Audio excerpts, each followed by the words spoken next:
મુકેશભાઈ ગામડે આવો પણ પેલા જેવી મજા નથી આવતી હવે. કેમ નથી મજા આવતી? આપણે પેલા કેમ બધા હળી મળીને એક સાથે બેહતા ને એવું બધું આમ વાતચીત કરતા. સર્વે સમાજ સર્વે પાદર એક સમાજ સાથે બે હતો. એનો સમય વખત સાંજે બધા ખાઈ પીને નવરા થાય વાળું કરીને ડેરીએ બે તો ડેરીએ કે રહીમભાઈ દુકાને એમ બધા ભેગા થતા. કોઈક નવ કુકી રમતું હોય, આપણે જુવાનના બધા પાછા એક જગ્યા બેઠા હોય, તો એવો કઈ માહોલ હતો ગામમાં નથી બનતો. પેલા ભાભલા જે નવ કુકી રમતા ને એ બધા ભાભલા ભગવાનના ધામમાં પહોંચી ગયા. અને એ ભાભલા જે વાડીએ ભાત લઈને એકાબીજી જાય ને તો બધા ભેગા થઈને એક જગ્યાએ ભાત ખાતા. અને હવેનો સમય એવો આવ્યો છે કોઈ એક સાથે ખાતા નથી. બીજા નંબરમાં 5 વાગ્યે અને 3 વાગ્યે બે વખત વાડીએ સા થાય હતી. 3 ઈટડા મીક દેવાના, મંગાળો મીક દેવાનો અને સા કરી નાખવાની. તો આજુબાજુની વાડીવાળાને સા પાણી પીવા બોલાવે. અને એનો જે આનંદ હતો ને એ આજના સમયમાં નથી. આજે બધા સમાજના માણસો અલગ અલગ બેહે. તમે દિવાળીએ ગામડે જાવ ને તો જોઈજે તું, હરેક વ્યક્તિના હરેક એક સમાજના અલગ અલગ ભાગલા છે. ભજીયા બનાવે તો આ સમાજ વાળો બીજા સમાજને ન બોલાવે, અલગ અલગ ભજીયા બનાવી અને બેઠા બેઠા આનંદ લેશે. તો જે એકતા હોવી જોઈએ ને એ સમય આખો વયો ગયો. અત્યારનું યંગ જનરેશન જે છે, જુવાનડા આપણે કહેવી, તો એ બધા બેઠા બેઠા ફોન જ જોતા હોય. કારણ કે તાર જોવાનું જ્યાં જ્યાં માણસો બેઠા છે બધા ફોન જ જોતા હોય. અત્યારે તો વડીલો એ ફોનમાં જ નવરા નથી, કારણ કે એને વિડીયો એક પછી એક ચાલુ જ હોય.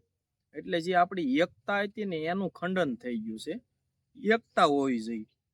અને જે આ સમાજના ભાગલા છે ને એ એક નીકળી જવા જોઈએ. સર્વે સમાજ સાથે બેસવો જોઈએ.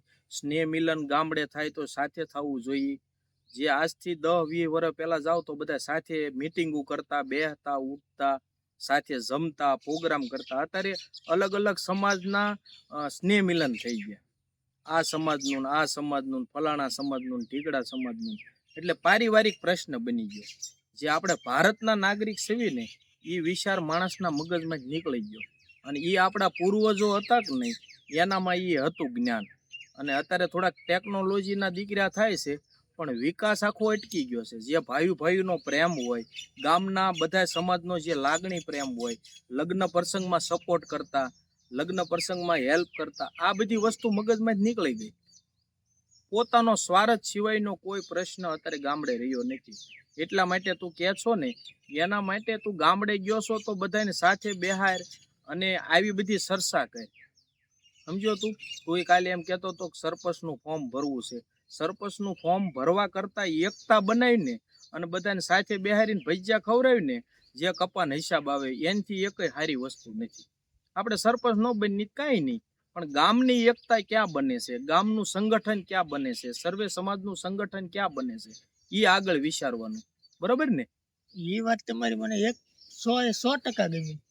આ વસ્તુ આપણે કરવાની છે. એકતા હશે ને તો જીવનમાં બધી જ વસ્તુ બનશે. એકતા હશે ને તો ગામનો વિકાસ થાય, ગામના કાર્ય થાય. વગર સરપંચે તું સરપંચ જ થઈ જાય, કારણ કે તારું માન સન્માન જ એટલું વધી જાય. એટલે આવા વિચાર કરવાના. અને વડીલોને કોઈને મજા ન હોય, તકલીફ હોય, દવાખાને જવું પડ્યું હોય, એવી કોઈ ગઢડા લઈ જવા પડ્યા હોય તો અડધી રાતે ઊભું રહેવાનું. આવા કાર્ય સમાજના કર એટલે સમાજમાં સારામાં સારી તારી ઇજ્જત વધે. કારણ કે બધાને છોકરા સુરત રહેશે તો કોઈ પણને દવાખાનાનું કામ આવ્યું હોય તો અડધી રાતે ઊભું રહેવાનું, ન બોલાવે તોય જવાનું. એ જ તારા માટે સારામાં સારું કામ. એ તું ગામનો સરપંચ જ ગણા. કાંઈ સરપંચનો સિમ્બોલ